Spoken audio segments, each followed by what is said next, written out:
बड़ों को प्रणाम, छोटों को स्नेह और आशीष। मैं हूं राजेश त्रिपाठी। स्वागत है आपका मेरे चैनल धर्म दर्पण में। आपसे आग्रह, कृपया इसके वीडियो लाइक और शेयर करें और मेरे चैनल को अगर अब तक सब्सक्राइब नहीं किया तो कृपया सब्सक्राइब कर लें। हम लोग धर्म दर्पण के अंतर्गत व्रत कथाओं के बारे में भी आपको बताते हैं। आज हम आपको आंवला नवमी के व्रत के बारे में बताने जा रहे हैं। शीर्षक हमने दिया है इसका, अक्षय फल दाता है आंवला नवमी व्रत। हिंदू धर्म में आंवला नवमी व्रत का बहुत महत्व है। इसे अक्षय नवमी भी कहते हैं। इस दिन किया गया व्रत पूजा अक्षय अर्थात ऐसा फल देने वाली होती है जो दीर्घस्थायी होता है। इससे मिला पुण्य खत्म नहीं होता। कार्तिक मास के शुक्ल पक्ष की नवमी तिथि को मनाया जाता है आंवला नवमी का व्रत। 12 नवंबर शुक्रवार को है आंवला नवमी। ऐसा माना जाता है कि आंवला नवमी के दिन दान करने से पुण्य का फल इस जन्म के से लेकर दूसरे जन्म तक मिलता है। शास्त्रों में आंवला नवमी के दिन आंवले के वृक्ष की पूजा का विधान है। ऐसा कहा गया है कि आंवला नवमी के दिन आंवले के वृक्ष की पूजा करने से पापों से मुक्ति मिलती है। इतना ही नहीं, इससे अखंड सौभाग्य प्राप्त होता है। कहते हैं कि आंवला नवमी के दिन से ही द्वापर युग का प्रारंभ हुआ था। इसी युग में भगवान विष्णु के 8वें अवतार श्री कृष्ण जी का भी जन्म हुआ था। आंवला नवमी के दिन आंवला के वृक्ष की पूजा करते हुए परिवार की प्रसन्नता और सुख समृद्धि की कामना की जाती है। इसके साथ ही इस दिन वृक्ष के नीचे बैठकर भोजन किया जाता है। प्रसाद के रूप में भी आंवला खाया जाता है। ऐसी मान्यता है कि आंवला नवमी के दिन भगवान श्री कृष्ण ने वृंदावन में गोकुल की गलियों को छोड़कर मथुरा की ओर प्रस्थान किया था।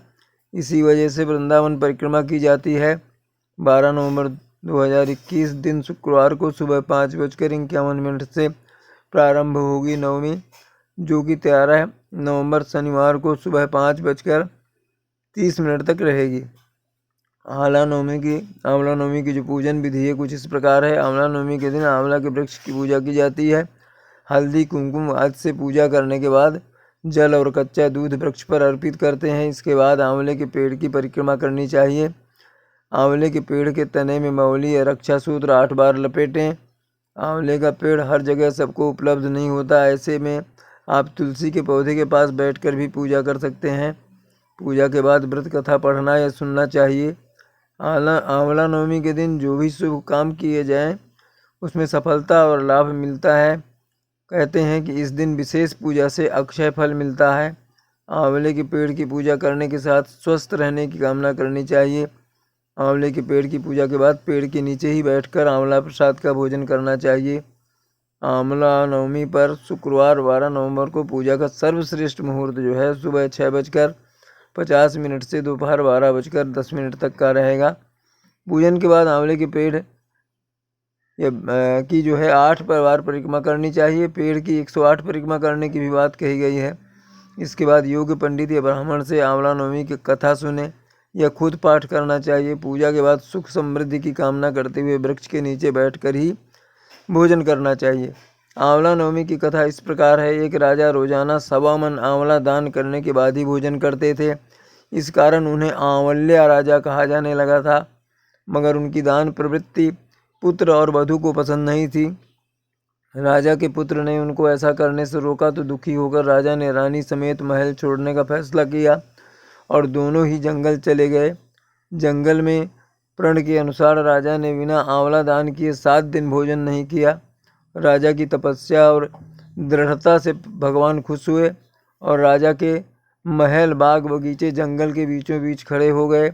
वहीं राजा के पुत्र और वधू का राजपाट दुश्मनों ने छीन लिया।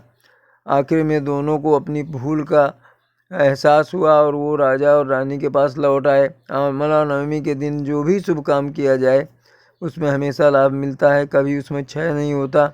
मान्यता है कि इस दिन विशेष पूजा से अक्षय फल वरदान मिलता है। आंवले के फल का महत्व तो सभी जानते हैं। इसमें विटामिन सी की प्रमुखता होती है। यह दृष्टांत जग विख्यात है कि च्यवन ऋषि को नव यौवन प्रदान करने के लिए देवताओं के वैद्य अश्विनी कुमार ने इसी फल का प्रयोग किया था।